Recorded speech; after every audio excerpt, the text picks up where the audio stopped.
When you look at a mountain, it just seems like the most permanent, unmoving thing in the world, right? But the crazy thing is, they're actually born from some of the most violent and dynamic forces our planet can possibly unleash. So, where do these giants really come from? Let's get into it and uncover the incredible geological engines that are constantly building our world's peaks. Okay, so it all starts here with tectonic plates.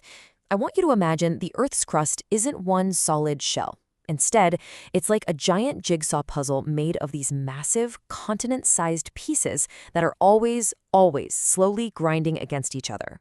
That movement, that's the source of all mountain building power. So what happens when these unimaginably huge plates slam into each other? Well, just like in a car crash, something has to give. The crust gets forced to either bend and crumple, or it cracks under the strain.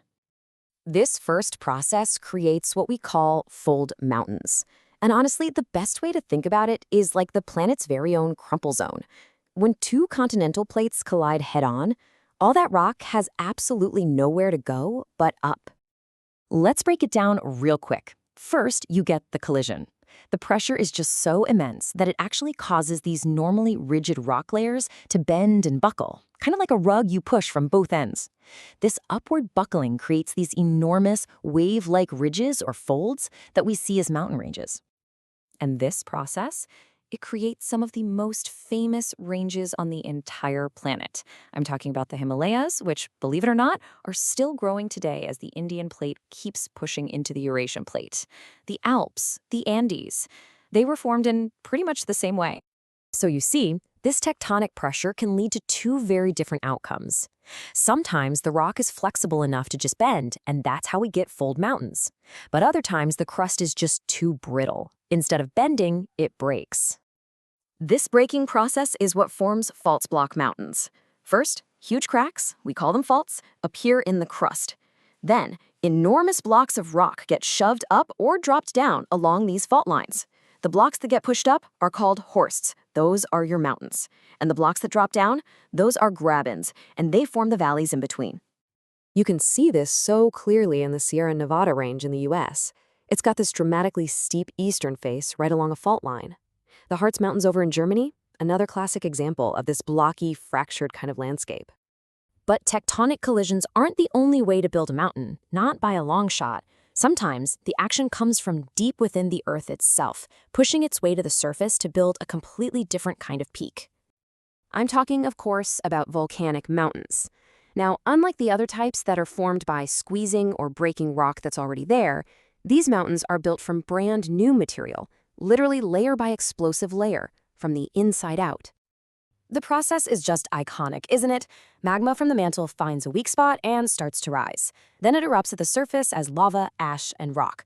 With every single eruption, a new layer gets added, and over thousands of years, all those layers build up into that classic cone-shaped mountain we all know. Just picture the perfectly symmetrical cone of Mount Fuji in Japan, or the absolutely towering peak of Mount Kilimanjaro in Tanzania. Both are just stunning examples of mountains built by the raw, additive power of volcanic eruptions. So that brings up a really fascinating question, right? What happens when that powerful magma pushes upward, but it doesn't quite have enough juice to actually erupt through the surface? Well, you get a dome mountain, and the absolute best way to think of it is like a blister on the Earth's skin. It's this upwelling of pressure from below that forces the surface layers to bulge out, but without actually breaking open. Here is how it works. A big blob of magma pushes up, creating a huge dome-shaped bulge in the crust. Then it just cools down and hardens into a solid mass of rock, deep underground. Fast forward millennia, and erosion wears away all the softer outer layers, finally revealing that tough, rounded core of what was once a magma chamber. The Black Hills in South Dakota are a perfect example of this. They are basically the eroded core of a massive ancient dome. The Vosges Mountains in France, they share a very similar origin story. So far, we've seen mountains built by collision and by eruption. These are processes of addition. But our final category is totally different. These mountains are created through subtraction. They are what's left behind after everything else has been worn away. These are often called plateau or residual mountains, and they're not really built at all. They are revealed. Think of them as the tough, erosion-resistant bones of an ancient landscape that just refuse to disappear. So the process starts with a huge, flat area getting pushed way up high by tectonic forces.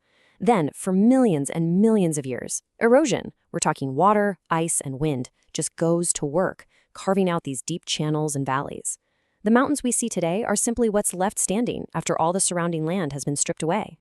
The ancient rolling Appalachian Mountains in the U.S. and the dramatic Scottish Highlands are prime examples. They're these weathered, stubborn remnants of once mighty plateaus, sculpted over eons by the very patient hand of erosion. All right, let's put it all together.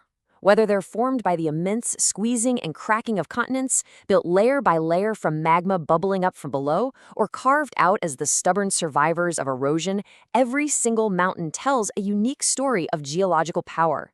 This is a great little cheat sheet to remember the key forces that are shaping our world. And that really gets to the heart of it, doesn't it? Mountains aren't just big and magnificent. They are a direct, physical display of the Earth's incredible power to shape and reshape itself over and over again. It really makes you think. I mean, the rock that makes up the top of the Himalayas was once at the bottom of an ocean. The very same forces that built today's peaks are still hard at work right now. So you have to wonder, what new, unimaginable mountain ranges is the Earth slowly building for the future?